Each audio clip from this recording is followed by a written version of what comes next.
because countries that they hope will participate in this whole restoration and reconstruction are not going to really do anything until this happens first. They're not going to make any kind of firm commitment until they actually see the language that has been passed. And so Trump has ruled out putting any U.S. soldiers on the ground to pave the way for an Israeli withdrawal or funding reconstruction. He has no plans to do that. However, the U.S. is looking very strongly at establishing a military base on the southern end of Gaza, where we would have a military base and our soldiers would be there, not in Gaza, but as close to Gaza as you can get without being there.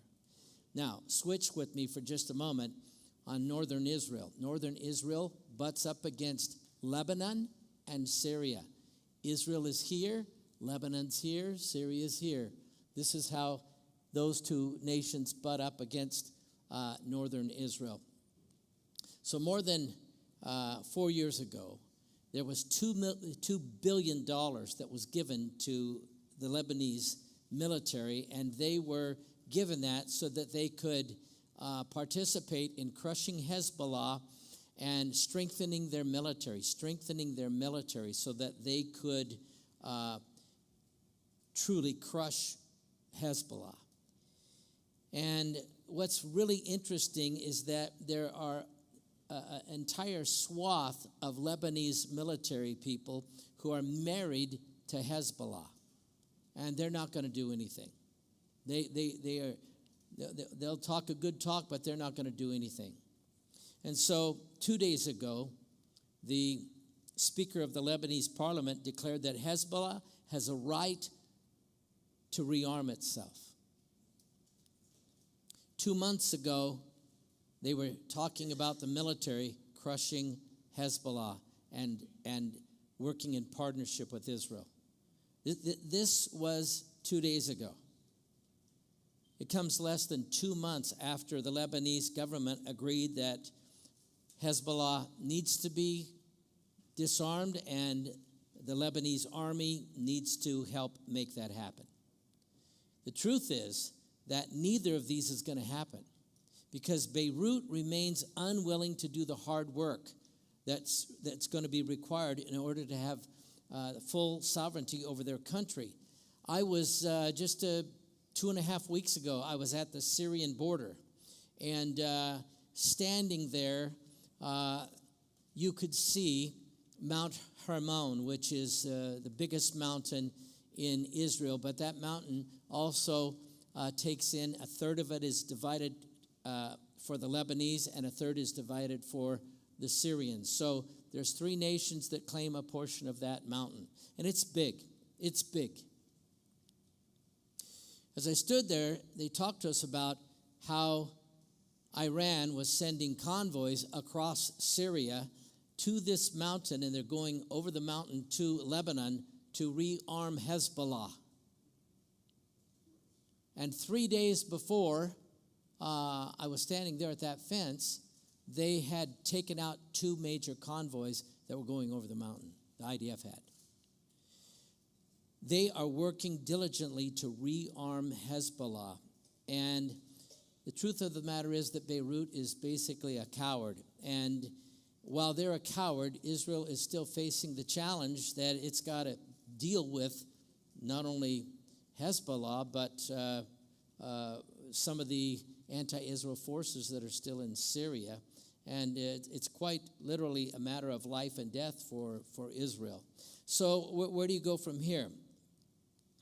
It really is highly precarious what the position is, because if they do nothing, Israel is going to continue attacks on terrorists and smuggling efforts and weapons deposits and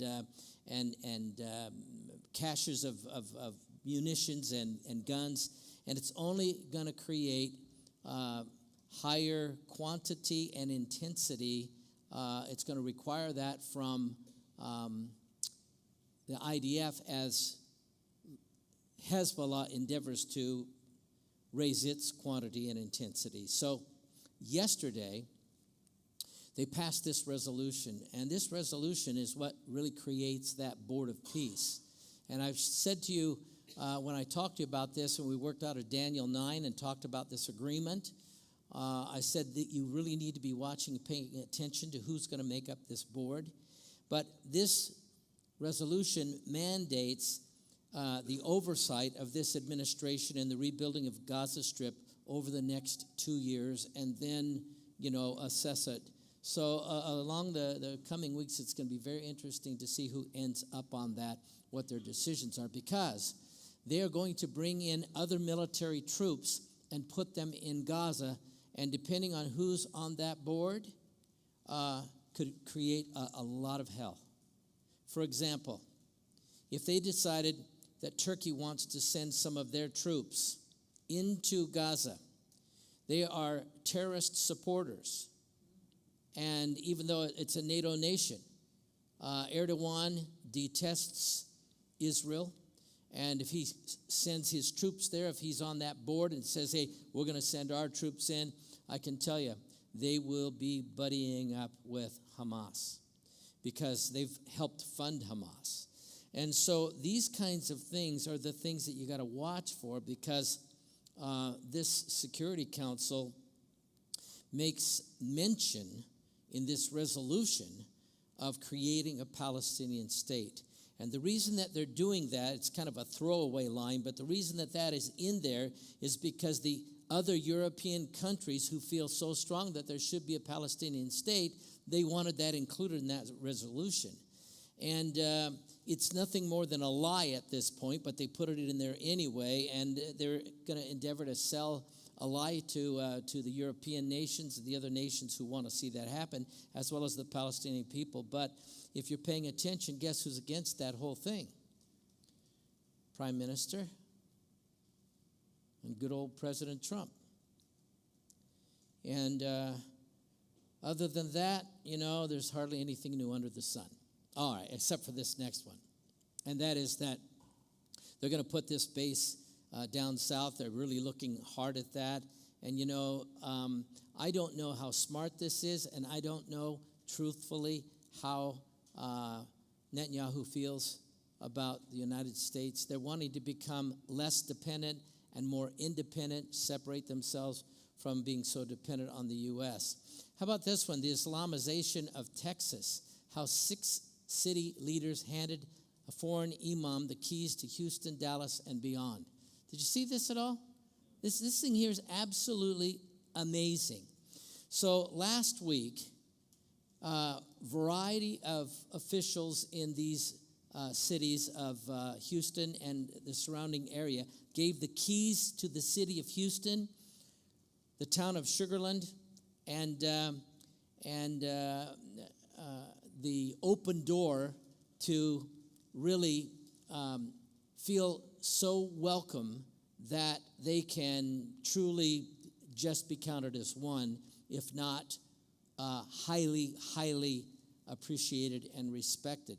So the 50th hereditary leader of the Shia Muslims, here's what it says: a transnational religious hierarchy that answers to no American authority.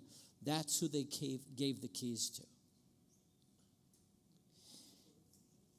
Elected officials praised him as though he were a visiting head of state. The Houston mayor, the Sugarland mayor, and the Ismaili council president, the one who's the council president for this Muslim group. The city streets were closed. They had a big parade. The youth choirs performed and sang. They sang the U.S. national anthem and then a Muslim hymn venerating the imam as God's chosen guide. The presentation was clear. It was a fusion of American patriotism with Islamic devotion, a public pledge of cultural submission masquerading as interfaith unity. Now think about this for a minute. Let me show you. This is what they've built there. Do you see this? This is 100% Islamic. The gardens, They have 11 acres here, and this thing is massive. And this sits right in the middle of Houston. And this is exactly what they were celebrating. It's a 150,000 square foot complex designed as Imam's American stronghold. The center of this particular building features a marble facade carved with Islamic symbols, prayer halls, classrooms, theaters, and exhibition galleries, 11 acres of manicured gardens. Developers call it a space for dialogue. Isn't that touching? That's so touching, isn't it? We should just stop there. The truth is, it is a fortress of ideological permanence planted right in the heart of Texas. Now, it didn't stop there. It moved north. It went to Dallas. In Dallas, they had a parade. They had the same groups. They had Muslim Girl Scouts and Boy Scouts, and they had a youth choir that sang once again the U.S. anthem and the Muslim anthem, and they praised the civic contributions of the movement, and it was a big deal. Add that to this. Have you seen this? You know, America needs to wake up and see what's really going on. And one of the things that I've said numerous times to not only the church family, but even here on Tuesday night, is it's too easy for us to say, well, that's over there. Do you know that's our doorstep over there? And so listen to this. 42 Muslim Americans win in U.S. elections. And here's what they trotted out. In a remarkable show of civic engagement and perseverance, 42 Muslims have been elected to public office during the last election. This marks the largest number of Muslim victories in American political history. This is reshaping U.S. politics and signaling the community's rising influence despite Islamophobic attacks and disinformation campaigns.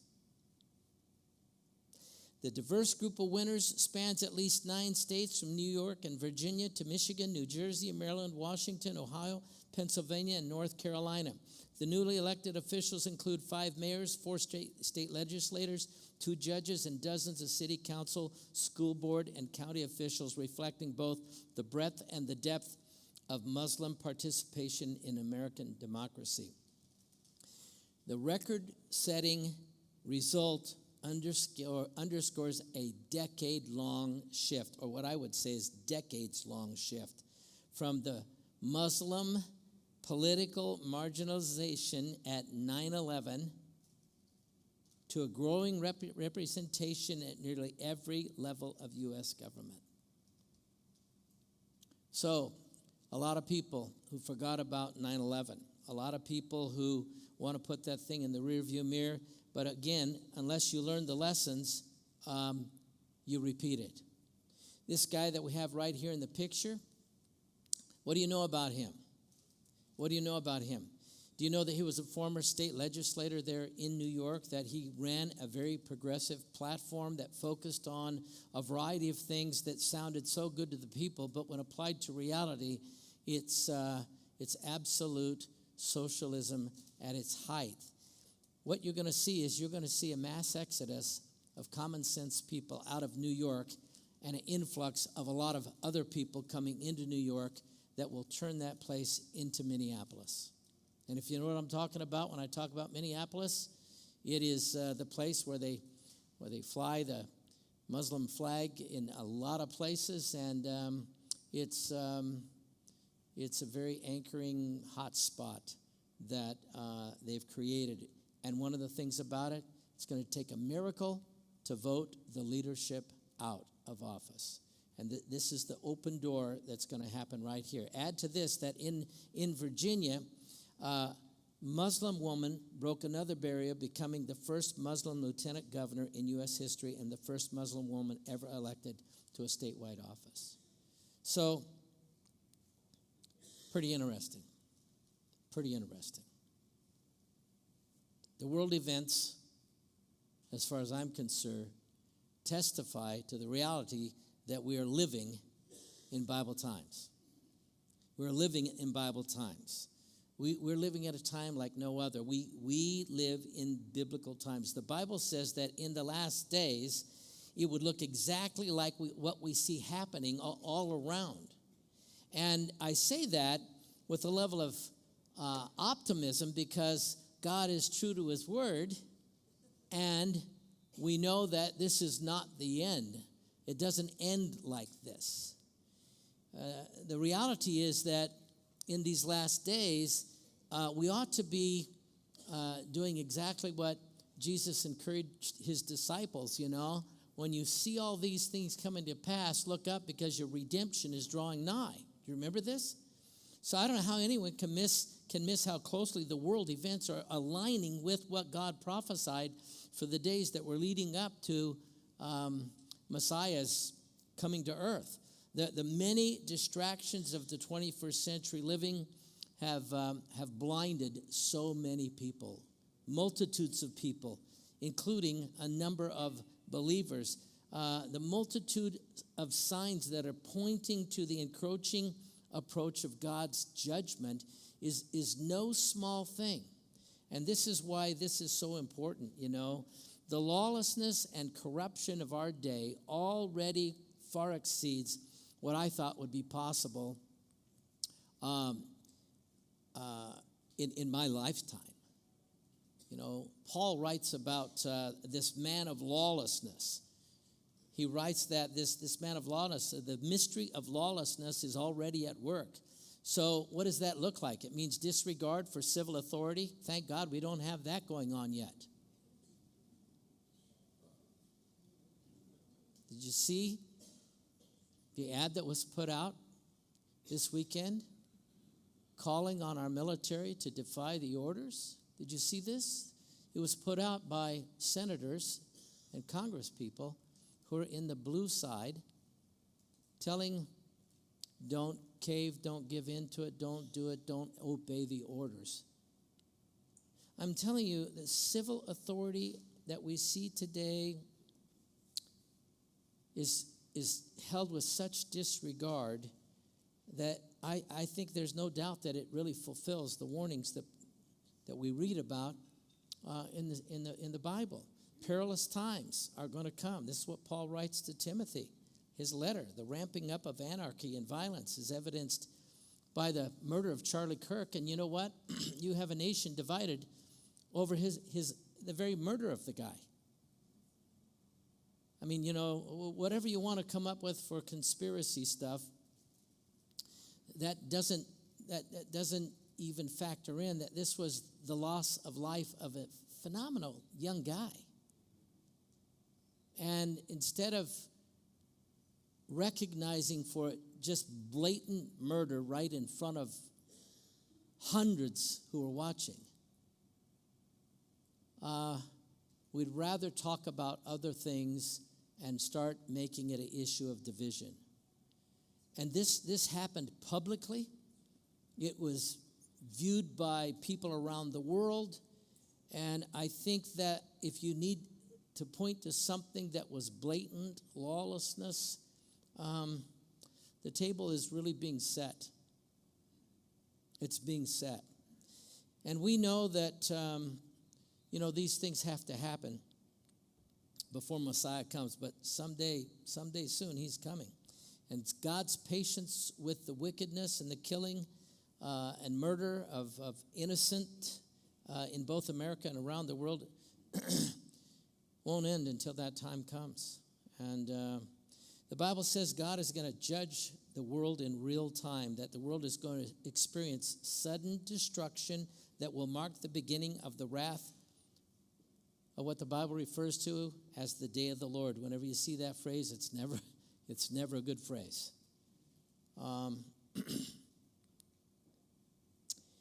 God is going to show up and do business. So the Old Testament prophets wrote about this extended period of God's vengeance upon the earth that they referred to as the day of the Lord. And so this widespread environment, this unawareness that judgment is coming, is precisely what the Lord predicted would in fact happen in the time just before he intervenes in human history. So we've talked about it here on these Tuesday nights when Jesus said, it's going to be as it was in the days of Noah. Do you remember when we talked about this? I took you there and spent times. He uses those living at the time of Noah and the flood and those in Sodom and Gomorrah as examples of the unawareness that would characterize the last days.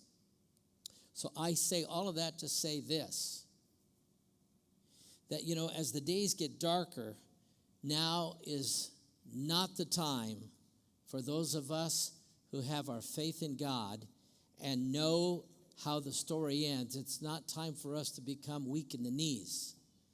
We need to make sure that we are living with expectation, with determination, and that you can count on us to stand up and make some noise when it's time to stand up and make some noise. True?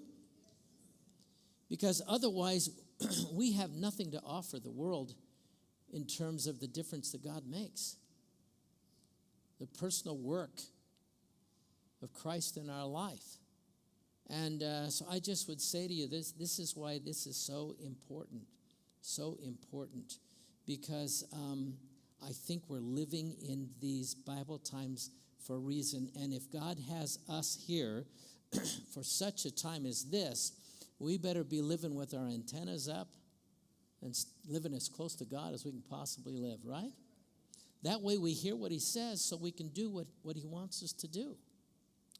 And so I think this is a good piece for us to just kind of catch a little bit of what the wind is blowing right now in this particular last week and currently right now. So be paying attention. I always try to give you some things to watch for, some things that you should pay attention to, some things that are actually unfolding and happening. And we talked about this upcoming resolution and what that would look like and whenever it would come, and then who's going to make up the board of oversight for Gaza and what are they going to actually decide on. It's happening right now. So these are big things, and these are good things for us to be educated on and know about.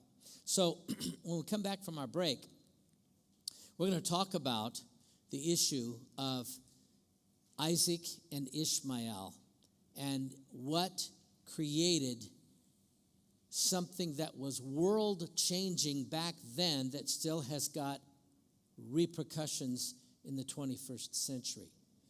We're going to have a good in-depth look about this. So did you bring your Bible with you? Hope you did, because we're going to crack that thing open and take a good hard look at it.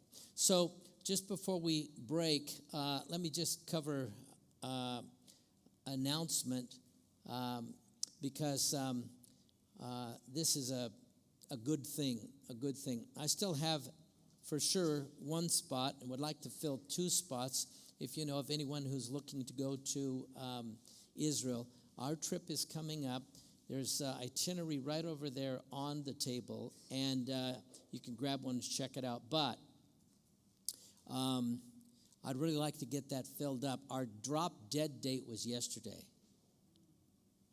But there's still great possibility that they can still get a seat and a room. So there's still some opportunity. But the difference between being on this side versus the other side, you had some time to get the trip paid for. On this side, you need to be able to pay for the trip right up front. But listen, it's only money. And you already have it. It's just wrapped up in your stuff. Anyway, okay. So anybody who's new here tonight, if you want to give us your email address, if you're not getting our emails, stop by the table, give them your email address. We'll include you and count you in and make the most of this. And I so appreciate the fact that you guys are here tonight. Thank you so much. This parking lot is going to get busy because they're moving into their basketball season. there's a whole nother parking lot along here. And so what we're going to do is we're going to start stationing people at this door so you could come in this door if you want to park over here, okay? Are you with me? So, yeah, you have to go down there to get the popcorn. But we'll have, okay, so listen, don't miss this next part. Don't miss this. This is the last Tuesday night we'll meet in November because next week is Thanksgiving. And then we'll pick up on the other side December 2nd and December 9th. We're going to meet on those 2 Tuesday nights, and then everyone will have the rest of the month off because it's going to get real busy because of the season. Okay? But we pick back up on January 6th. January 6th. So we'll make the most of that. Okay? So keep those dates in mind. And so we've got 3 more Tuesday nights together. Two more after tonight. 2 more after tonight. Okay? All right. Well, it's time to meet somebody, so let's do that. Let's grab a little bit of fellowship and refreshments, and we'll meet back here in 15 minutes. Right?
All right.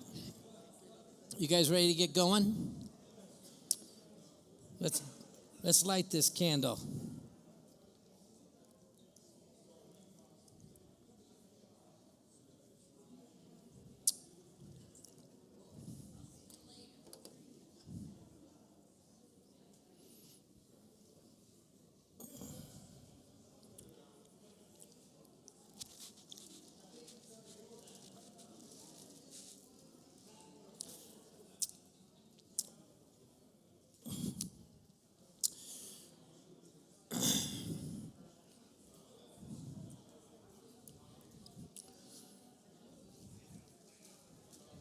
Let's roll. Let's roll.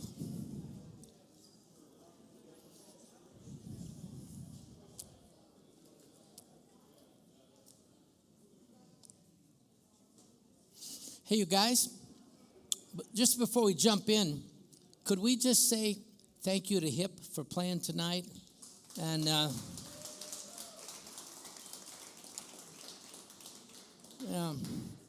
you know, those music lessons he's taken are really paying off.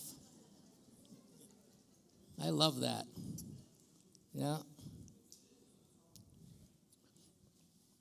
Probably heard about the mother who was on the phone and her daughter was sawing away on the violin. And she was trying to learn the thing. And she's yapping on the phone, listening to her daughter saw on that thing, and the dog is singing whatever she's, dog's howling. So she finally pulls the phone away and covers it up and says, "Could you please play something that the dog knows?"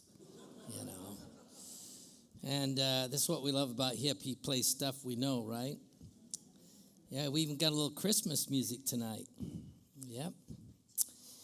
Okay, so this is a pretty interesting piece we're about to look at tonight. We're going to be over in the book of Genesis. And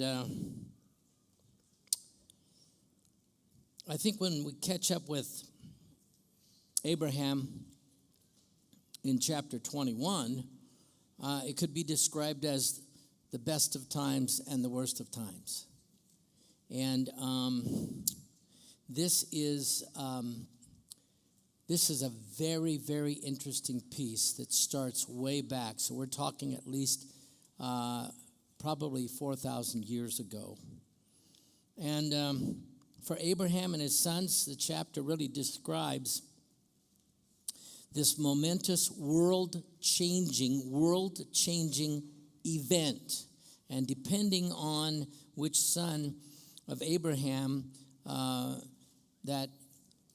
you were and descended from, this event in human history has had some really different outcomes. For one son, it was the best of times, and for the other son, in a sense, it was the worst of times. But we're going to start tonight over in Genesis 15.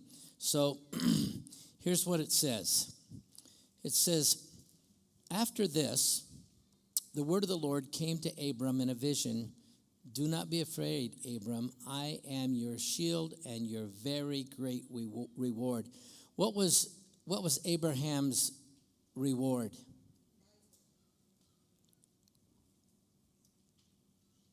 It's right there. We just read it. God is his great reward. God is his great reward. He said, "I am your great." Remember this? We just read it. It's going to be on the test. This minute, Jesus is calling.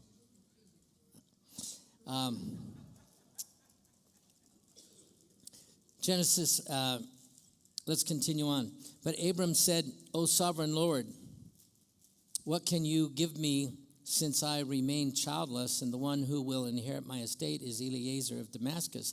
And Abram said, 'You have given me no children, so a servant in my household will be my heir.'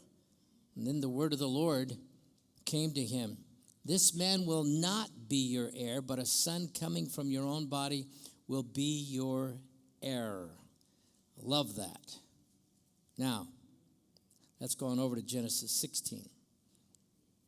"Now, Sarai, Abram's wife, had borne him no children, but she had an Egyptian maidservant named Hagar. So she said to Abram, "The Lord has kept me from having children. Go sleep with my maidservant. Perhaps I can build a family through her." So this is a very interesting piece because at this point you can see, so unlike us. This is Old Testament. She got tired of waiting on God to answer her prayer, and so she decided to do God's will her way. Yeah, she decided to do God's will her way. So part of the reason the book is that thick is so that it's looking out for us. How should we do God's will? God's way, right? So here's what it says. Abraham came home and saw the candles lit and heard the Celine Dion CD playing and asked his wife what's going on. At this point, Hagar stepped forward and said, "Do you need anything?" And I mean anything.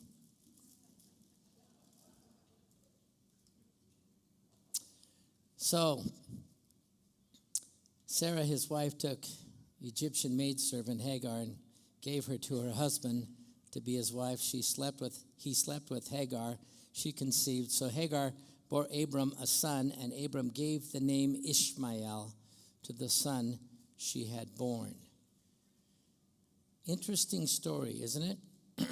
Now, go over to Genesis 21. Turn over there. Genesis 21. A little bit of time has gone by. Now the Lord was gracious to Sarah as he had said, and the Lord did for Sarah what he had promised. Sarah became pregnant, bore a son to Abraham in his old age. At the very time God had promised him, Abraham gave the name Isaac, Yitzhak, to the son Sarah bore to him. This is an interesting piece right here. Now, it goes on to talk about the fact that an issue arose, and you see this. Sarah saw that the son whom Hagar, the Egyptian, had borne to Abraham was mocking. Mock. And she said to Abraham, "Get rid of that slave woman and her son, for that slave woman's son will never share in the inheritance with my son Isaac." The matter distressed Abraham greatly because it concerned his son. But God said to him, "Do not be so distressed about the boy and your maidservant. Listen to whatever Sarah tells you, because it's through Isaac that your offspring will be reckoned. I will make the son of the maidservant into a nation as well, because he is your offspring." You tracking with me on this? You seeing what's unfolding? So what we've learned at this point is that Abraham is 75 years old when God calls him to really trust him and follow him. He's about 80 years of age when God promises him a son. And he is 86 years old when Ishmael is born to him. We know this from verse 16 of chapter 16. And he's 100 years of age at the time that Isaac is born. So when Sarah is unable to conceive a child for her husband, she decides that she's going to put this game plan together, because she is in a society and a culture and a time in the world where to be barren was to be looked down on. And, we don't have, the Bible at this point. We don't have the 10 Commandments. We don't have a bunch of the stuff that we know these days. And so, is it okay for a man to take a second wife? And if it is, what's the rules on that? Or are there any rules? And what man in his right mind would actually want to take another wife? That kind of thing. Because there's rules, right? So, he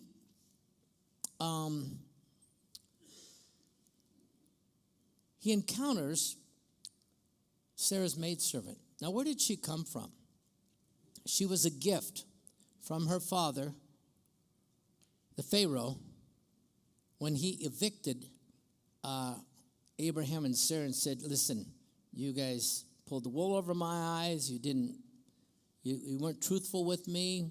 You made your wife out to be your sister and yada, yada, yada. So I've got some wonderful parting gifts for you.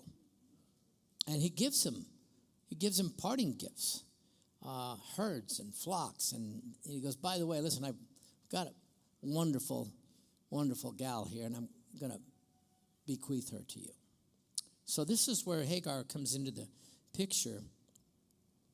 And where we catch up then with Sarah is she becomes miraculously pregnant. Chapter 21. And the next verse fasts forward to when Isaac is a toddler and Sarah is disturbed by Ishmael. So, if you read this portion of the Bible, they were going to have a big party. A big party. Now, these days, if you're going to have a child, we have these gender revealing parties. You know what I'm talking about? And, it's going to be, a pink cake, and otherwise it's going to be a blue cake, So you got that. And then we've added to that the Hatchelorette parties. The Hatchlorettes. Have you heard these parties? They're the Hatchlorettes. This is for you. You can do this with your chickens. You could do this, with whatever, your animals are going to hatch. But in this one, it was a weaning party. Now, I don't know if this was a happening thing or if this is something Sarah just felt so good about. I'm going to have a party. I've finally arrived at a point that I don't have to care for him in this way. So she's weaned him. And we're not exactly sure 100%. Gerber wasn't around back then, So she's been caring for him and feeding him and watching him grow. And now he's at a point where we finally arrived and we should celebrate this. So she's sent the invitations. She's cleaned the house and made sure she's got all the wonderful feast put together, and the people are showing up. And at this point, time has gone by, and Ishmael is 14 years older than Isaac, so he's probably around 16, 17 years of age when Isaac is weaned. And if you read the scripture, it says that she caught him being made fun of or laughing at him or mocking him. And in that moment, she demanded that Abraham get rid of him. Now that snapshot seems to set the tone of really the understanding of Ishmael, because God had told Hagar when she gave birth to that son that he was going to be a wild ass of a man with his hand against every man and every man's hand against him. In other words, he's going to be a troublemaker. He's going to be difficult.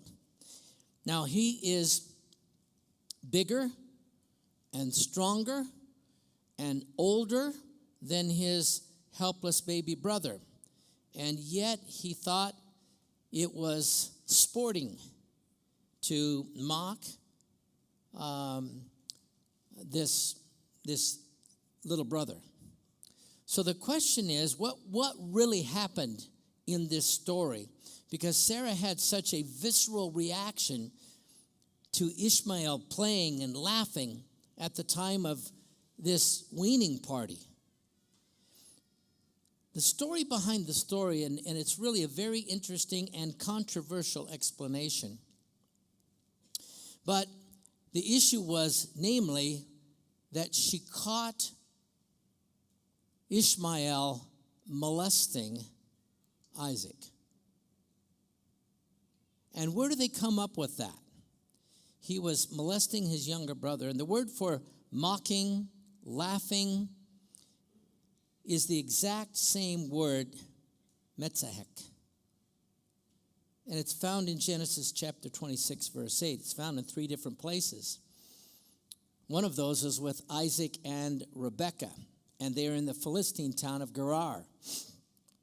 And this is the 3rd time that we have this episode happening in the scriptures, where Abraham takes his wife and claims her as his sister, and Isaac does the same thing.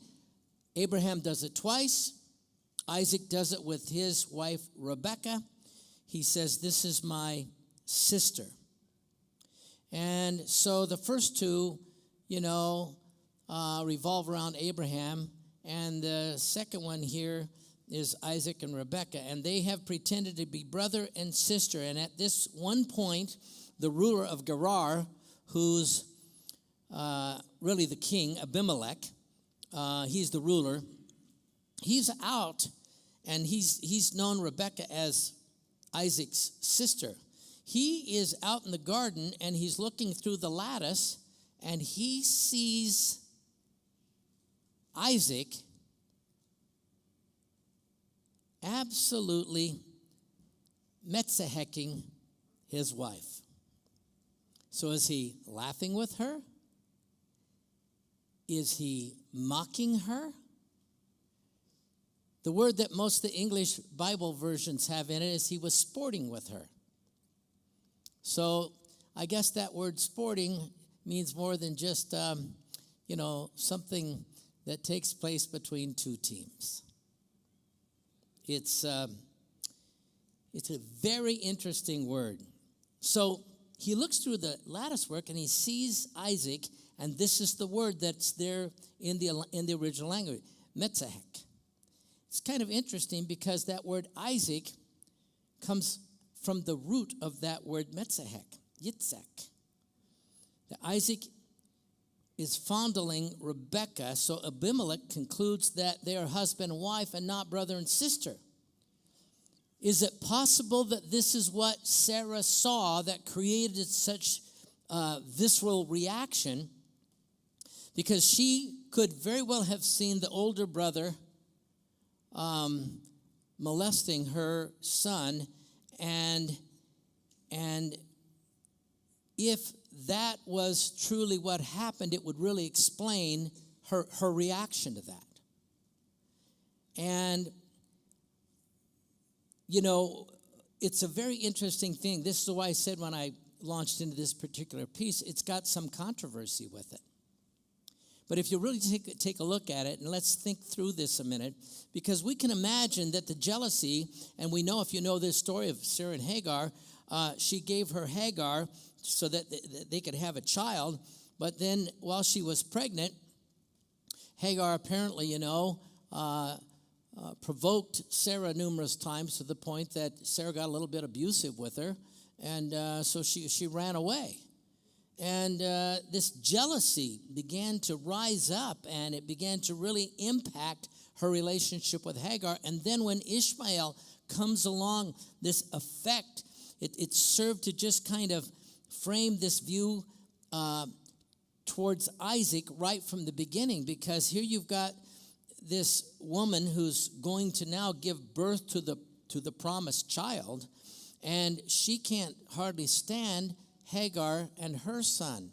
And they've been living with them, like I said, for almost 14 years, he's 14 years. And so this becomes a real big issue.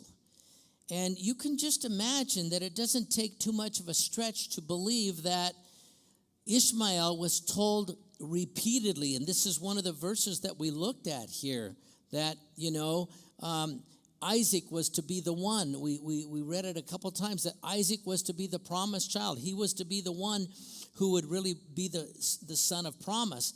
That she repeatedly told Hagar and Abraham, reminding him and Ishmael that Isaac was the chosen one. He was going to be the one that God blesses, and that is going to be the heir of Abraham. And even though Ishmael was the very firstborn, and at least in his own opinion, that the rightful receiver of, being the heir of Abraham. So when Ishmael and Hagar were sent away, she was wrapped so tight about it. She said, "You take that slave woman of yours and her son." She never referred to them as their name and who they were as people. She really unleashes on Abraham in such a way that when he goes outside, he's looking up to God going,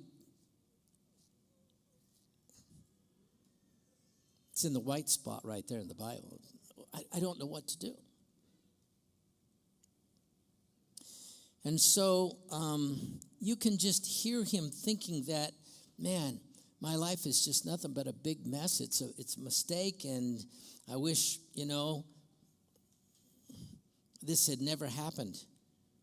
And so it was pretty rough in their house. So this feeling of being unworthy and outcast matured over time. This resentment was there. It was so strong that it permeated Ishmael's very soul. And from that day to this, him and his descendants have stood against the descendants of Isaac.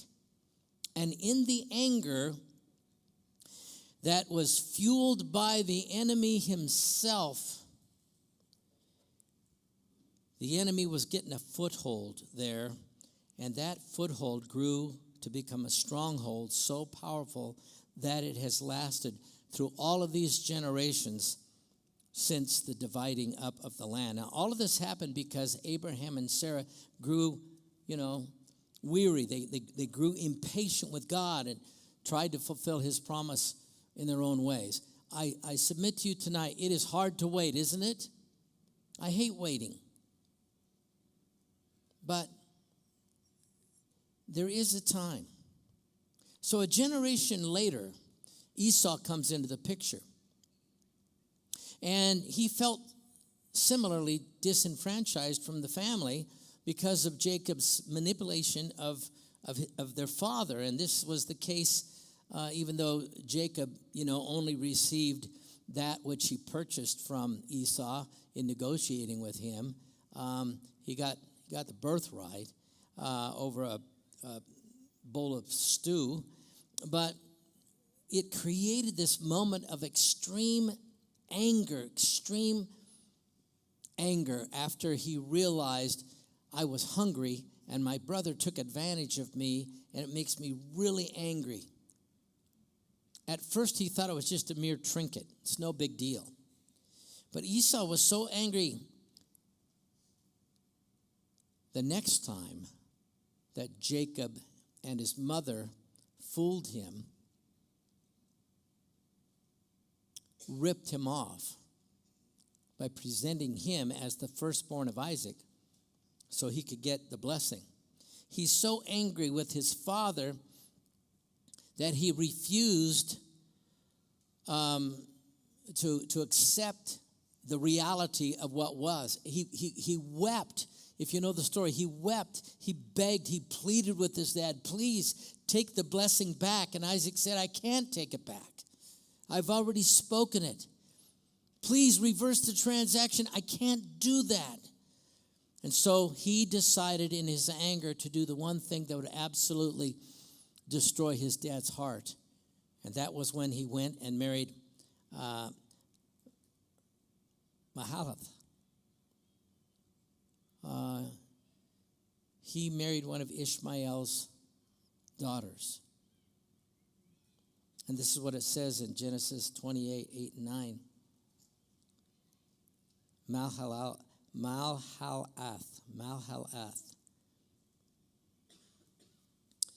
And I would imagine that he and his father-in-law, Ishmael, had a tremendous time railing against Abraham and Isaac and Jacob, for that matter, who in these 2 consecutive generations had humiliated them in this matter of their presumed inheritance, because each of them, were the firstborn. Each of them understood that this is the way it functions in the family. This is what happens. And so, as they recount this disdain and the unfairness, these recounting of events added bricks and mortar to the stronghold that Satan was already building in their minds. Now, it had been God's plan all along for his promise to Abraham to be fulfilled by none other than Isaac and in Jacob. And when Sarah took matters into her own hand and grew impatient, waiting for 6 years to give her husband an heir, it says here in chapter 17, God promised to make Ishmael's descendants into a great nation. Do I have that? Promised to give them, to make Ishmael's descendants into a great nation with 12 rulers, just as he had in mind for Jacob. But, he said, my covenant I will establish with Isaac. And Esau's descendants were given the land to the east of the Jordan River, and the Israelites were not allowed to take it as their own. And here's what God said. Let's see here. Give the people these orders. You are about to pass through the territory of your relatives, the descendants of Esau, who live in Seir. They will be afraid of you, but be very careful. Do not provoke them to war, for I will not give you any of their land, not even enough to put your foot on. I have given Esau the hill country of Seir as his own. You are to pay them in silver for the food you eat and the water you drink. You get this? This is spoken very bluntly. He wants to make sure that Moses understands this, he gets this, and they don't have to make an issue out of this. Now, Ishmael didn't inherit the covenant promise, as we know, and Esau didn't get the promised land. But to them, what they received, even though it was generous, and God was generous to both of these boys, it probably seemed like second best, second rate. Far from encouraging them to forgive and forget, their anger was furthered, and gas was thrown on the fire that was burning. Because the land that was given to Esau became known as Edom, the land of Edom, because it was loaded with spectacular red rock mountains. And Esau, if you remember, when he was born, he was red. He was covered in red hair. He was a gingy. And this is one of the things about him. He always had that reddish look to him.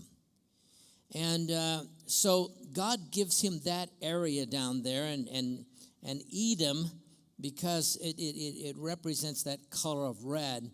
And it was their land. And it was their land all the time up until, get this, up until they rebelled against God.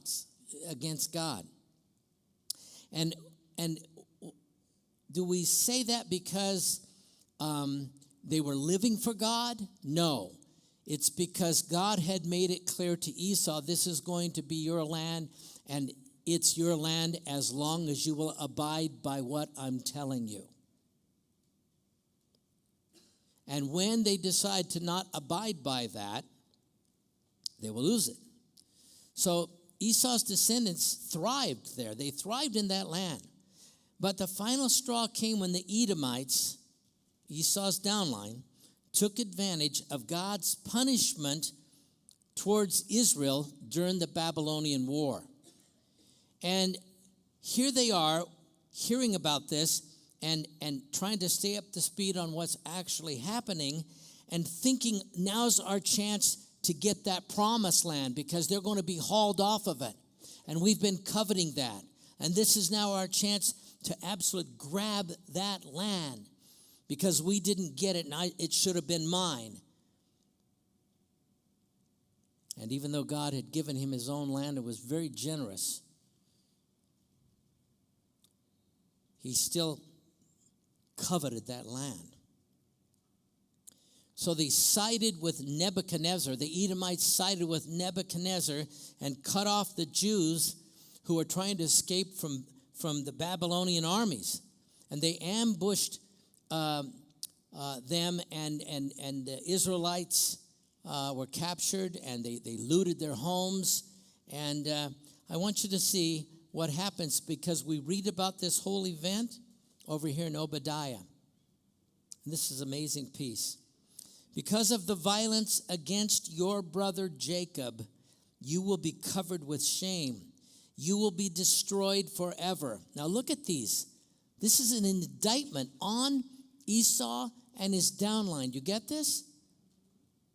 On the day you stood aloof while strangers carried off his wealth, your brother's wealth, and foreigners entered his gates and cast lots for Jerusalem, you were like one of them.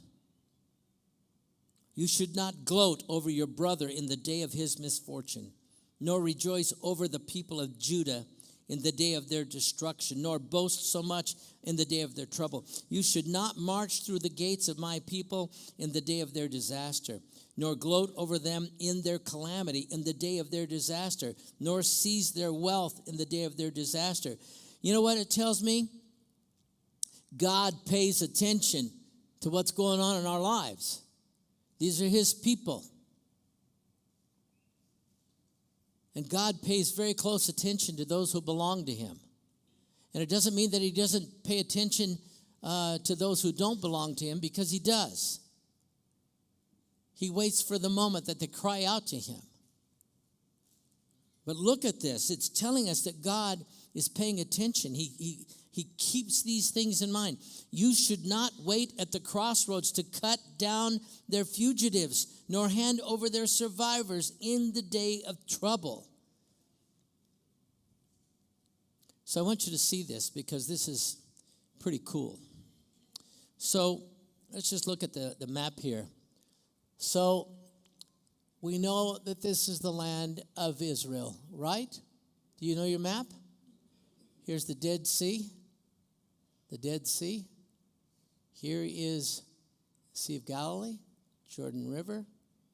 And God gave to the others, and this is before the land was divided up. This was before the land was divided up, because 2.5 tribes lived on this side of the Jordan. You remember that? When Joshua was going to lead them into the promised land, and they asked Moses, could we stay on this side of the Jordan? He goes, what are you talking about? We got to go over there and take that land. We'll go over and take it. Just let us come back here. So 2.5 tribes had land over here. Well, look what God gave them. The kingdom of Edom, the Edomites. We were just talking like that, right? This is what I just saw over here at the table, the Edomites. They were going after it. You know, it was a miracle I found any morsels left over there. By the way, you guys do a great job bringing snacks. Is that true? Yeah. Look at that, you know. Keep it up. We practice snacks around here. So this area, and then here's the Moabites, the Ammonites, right? And the kingdom of Aram, Damascus. So this is where the name Damascus comes from, because this was the king. So then you got the Aramean tribes and the Nabateans. So I want you to see this, okay? Now, let me show you one other map here. Look how large they have this. Look how small Israel is in comparison to what they end up taking. Look at this. See, this is the land of Midian. This is Saudi Arabia right here. Whoops. This is southern Israel here, and then it's Egypt. It's Egypt, and it's Egypt over here. So Israel has a very small sliver of ground, and this is the land that is still impacted by the downline of Ishmael. Do you see all this? All of this is impacted, and the descendants of Ishmael take up this region. The descendant, obviously, of Abraham, through Isaac, is this section right here. This is it. This is a blessed land. Don't think it's not. If you don't think it is, just ask the Israelis, because they love that land. You know why? Because they and the land are one. This land is so anointed of God that when the Israelites are not living on it, it refuses to grow anything for anybody else. That's how connected they are to the land. So as a result of all this, Edom was destroyed. And when Edom was destroyed, the Nabateans moved in here and started to take this over. And you know, have you ever been to Petra? If you've been to Petra and in that southern area of Jordan, you see all the red rock, and especially when you walk through Petra and you see all the red there, and the Nabateans moved in there and they made that area of Petra. Why? You know, I just feel like this clicker is rebellious tonight, you know, but I'll take authority over it, because that's what the TV preachers tell you should do, take authority, right? So anyway, the Nabateans were known for being the tribe of people who loved death. They lived their whole life preparing for death. And so as you go through the canyon there of Petra, you'll see all these burial sites. And so they moved in and took over because they weren't necessarily a part of the downline of Esau. So they took over the land that God had given them. So during Israel's 1900-year absence from the world scene, AD 70 until 1948, the sons of Ishmael grew into a family of nations that God had promised that they would do that. And the hostilities remained even though the promised land was seemingly theirs for the taking. There were Jews still living in Israel all those years, but the vast majority of them were gone, and the land became desolate. The Arabs moved in there, and the hostility remained even though the promised land seemed to be theirs for the taking. But even when Muhammad, who is a descendant of Ishmael's downline, when they failed to get the Jews to convert and accept their new religion, he declared war against them, and the ancient hostility was born anew.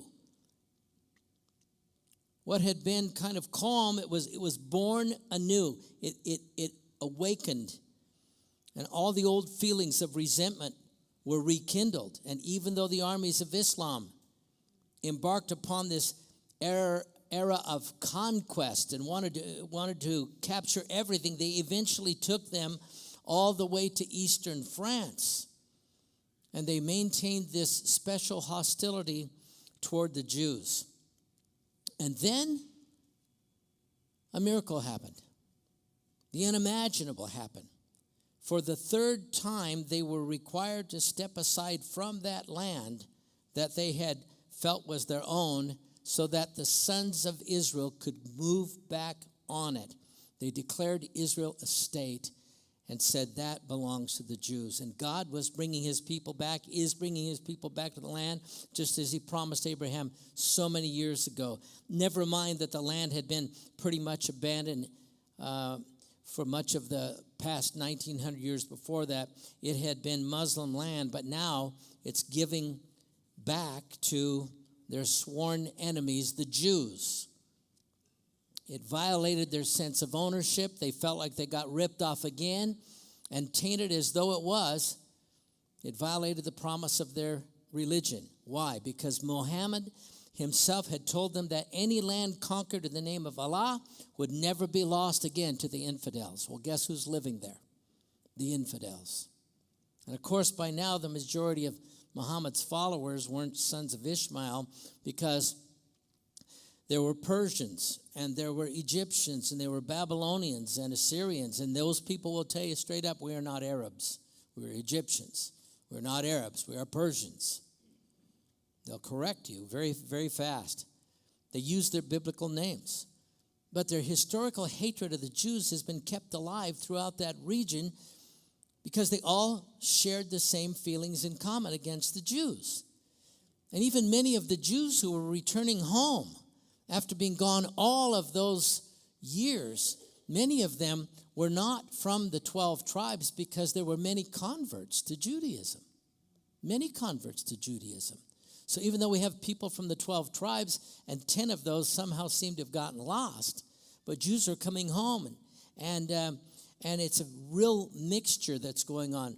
So the wars of today aren't between the Ishmaelites and the Israelites, but between the Muslims and the Jews.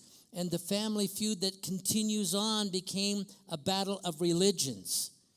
And so the question is, will the God of the Jews prevail, or will the God of Allah? Because they're not one and the same.